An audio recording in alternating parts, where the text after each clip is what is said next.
Kini ang At Home with GMA Regional TV.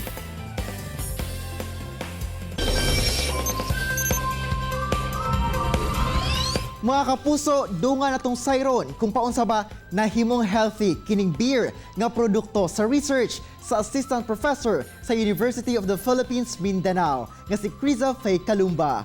Ma'am Criza, maayong buntag ug dayon sa At Home with GMA Regional TV. Kamusta na ka, ma'am? Maayong buntag, Argel. Okay lang po. Hinaot nga.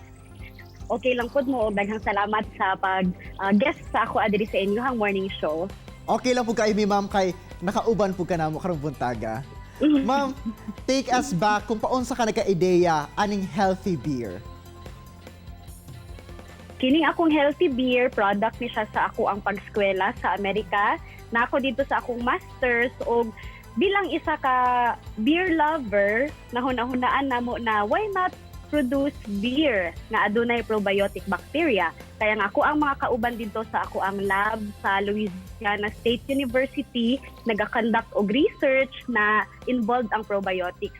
So something new ni siya na idea, no? Og of course work with what you love, and as a beer lover again, nahuna-hunaan na mo na let's try this beer with probiotic bacteria.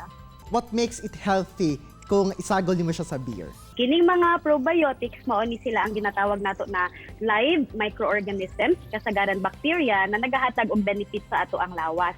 So aduna tay mga probiotic products na available na sa market, pero kasagaran ani sa ilaha dairy-based. Pero kung dairy-based, dili siya mag-appeal sa mga lactose intolerant, sa mga naay allergies. Mao na karon nagkadaghan ang research involving non-dairy nga mga food products nga naay probiotics. Og kining beer, dili dali mabuhi ang bacteria diri sa beer, mauna naapod tay gi-employ na additional method sa ato ang gibuhat nga research, no? And kining product na ni hopefully maka-introduce siya og healthier option sa mga beer lovers out there. Ma'am, nahibal-an namo nga kining imuhang healthy beer, doon na po siya ingredient nga durian. So, unsay role sa durian sa mixture aron mahimong healthy ang imuhang beer? Kining durian, ang akong gigamit ang iyahalang panit. Katong puti nga part sa panit sa durian, gitanggal na nako ang iyahang thorns. Tungod kay ang durian, dako kaayo og waste nga ma-produce. And karon wala ginagamit ang panit, ginalabay ng diretso. So magdungag siya sa waste na mag-build up na waste from durian consumption. So kining waste na ni, kining durian rind, gigamit nako ang iyahang powder. So gihimo nako siyang powder and rich man siya in fiber. So kining fiber na ni, ingon ang research, previous research nga makatabang siya para mas mabuhi ang bacteria. So gidungag nako na siya para mahimong protectant or ang term nato immobilizer para sa atong probiotics para dugay siya mabuhi sa beer. Unsa ang challenges along the way, ma'am, sa imong research o unsa ka dugay nga na-figure out nimo ang perfect combination sa mga ingredients? Kining akong research, makaingon din ko na very challenging siya given nga duha lang ko katuig nag-eskwela didto o nag-take pag yun ko og classes. And ang pag-come up na mo sa formulation, siguro it took 6 months. So which is 1/4 sa akong stay didto. O dili gid sa ing anak kadali kay ang probiotics dili man gud sila dali mabuhi sa beer. Isulayan nako ang probiotics ibutang sa beer nga commercially available, wala gyud sila nabuhi. So sa amo ang pag-experiment, preliminary experiments namo, daghan mi gi-adjust sa formulation para makahatag yun og environment nga conducive para mabuhi ang probiotic bacteria. Ma'am, unsay difference na ining imong healthy beer compared sa mga beer nga commercially available na karon sa mga lugar nga wala yung liquor ban, syempre?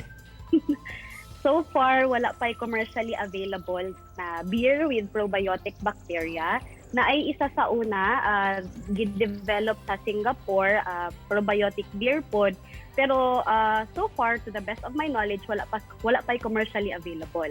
Kining ako ang research, nalipay ta na naka-prove siya og concept na pwede gyud di ay ang probiotic sa beer unya giprotektahan pag gyud nato gamit ang powder gikan sa panit sa durian. Pero so far karon po kinahanglan pa gyud ni siya og further research bago nato siya ma-commercialize para mapatilaw sa mga katawhan. Ma'am, kung moabot ang time nga mahimong commercially available na kining imuhang beer, unsa ka ang mga health benefits nga mahatag ani ma'am? Okay, ang beer mismo, of course, na siya alcohol. So, kining alcohol, naapod siya effect sa ato ang sa balance, sa ato ang bacteria, gut bacteria diri. So, kung mag-introduce ta og beer nga adunay probiotics, healthier option siya kay ma-improve ang ato ang gut microbiota na atay more good bacteria. And kini pod siya if aduna siya durian rind powder, which is also rich in fiber, na apoy more health promoting effects sa ato ang lawas ng fiber. So sa karon ma'am, asa na ka nga stage sa imuhang research o nagapadayon ba gihapon ang imuhang pagtuki-tuki labot ining healthy beer?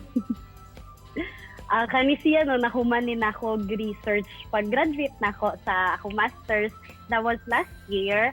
And karon kinahanglan man gyud siya og further research, so hinaot unta na makakuha tag funding para masuportahan ni siya.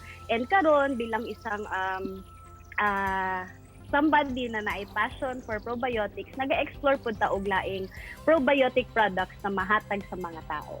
Alright, daghan kayong salamat Ma'am Criza sa imong oras ug higayon ug syempre sa pag-share nimo sa imong research about sa healthy beer. Thank you kaayo ma'am. Daghan po kayong salamat, Argil. Thank you. Kini ang At Home with GMA Regional TV.